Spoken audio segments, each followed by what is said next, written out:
Welcome guys, this is an example of using the built-in measure map tool on a mobile device. Most of your customers, when they're filling out your AutoBidder form, are going to be on mobile most likely. And so the old version was a little bit more complicated because you had to pinpoint each spot with accuracy, and it was a little bit difficult to do that on mobile. So what we're going to do is just select house washing, and we're going to go to measure map. And then the way it would work is a customer just types in their address right here. And let's just look up a random old address, see if we can find one in this area. Okay, perfect. So you're basically going to position the pinpoint on whatever corner you're going to want to start with, and then you're going to hit this plus button. Then you're going to go to the next point, hit the plus button again, go to the next point, do it again, do it again, do it again, do it again, and then you're just going to finish off on the point that you started, and then you're going to hit the green button right there. Okay, and now you can see it's going to give you the area. Now, some parts of the map have a 3D view, some parts do not. It looks like the part that I searched up here, this address, doesn't have the 3D view. 3D view is really nice for measuring or seeing the house and making sure that you're getting it all correctly. But the cool thing is with this version is that you can measure multiple different things. So right there's a house. You can come in here and call this house. And I want to show you, this is how it looks from a customer's perspective, but I also want to show you how it looks like from your perspective once you log back in to the AutoBidder form. So let's also measure the shed.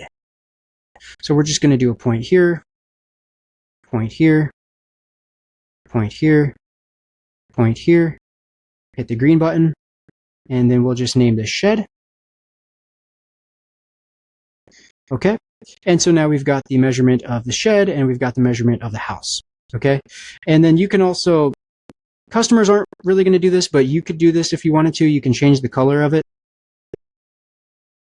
So then let's scroll up a little bit, close the geometry tab. Okay. And so now you see you've got a different color. This isn't really that useful for your customers, but for you, when you get to the next step, I'll show you how that's pretty useful. And so you'll see the measurement of the house has already been filled in right there. So let's just go through the form like normal. I'm going to complete the AutoBidder form, and then I want to show you how it looks like from your perspective once you get the email for this customer. Okay, so I'm just going to fill in a random name here, random phone number, and then maybe I'll throw in a few photos because I want to show you guys how that would look too. So let's say the customer does upload a few photos here. Okay, and now let's go ahead and submit the quote request. And you'll be surprised if you have the ability to upload photos, a lot of your customers actually will upload photos, and it just makes it really convenient. It takes a second when they do upload photos because they're going to upload here. So then just give it a second here to submit. All right, cool. Now this is all normal AutoBidder stuff, right? You see the price, you see the tax, you got your discount options, you've got your upsells, and then you've got the ability to book, okay? So now, in just a second, I should receive the confirmation email, and then once that comes through, I'm going to show you how that looks. Okay, and so this is the email that we just got for the fake lead that I just filled out. We're going to click on View Lead Details. We're going to open this up.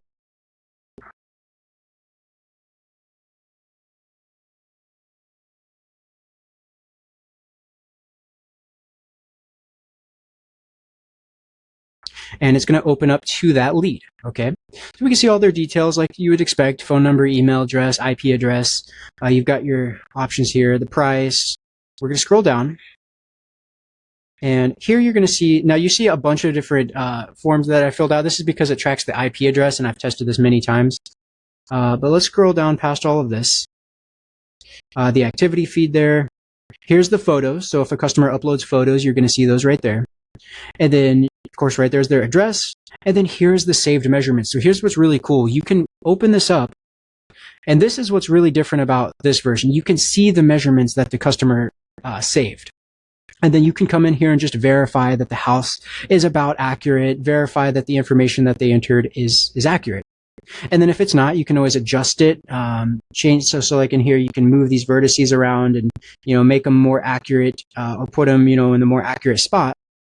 But that is the major update that I wanted to share with you guys. And then there's also this new page, if you come over to the measure map page, where all of your different measure maps will save for all of your different customers. So here's the one I just did, and you can see it saved there, and then here's another one. I'll open this one. And it'll open up to this other one. So anytime a customer uses it or you use it, it'll auto update right here. So that's it, guys. That's the new measure map updates. If you have any questions, please let me know. Thanks. Have a great day.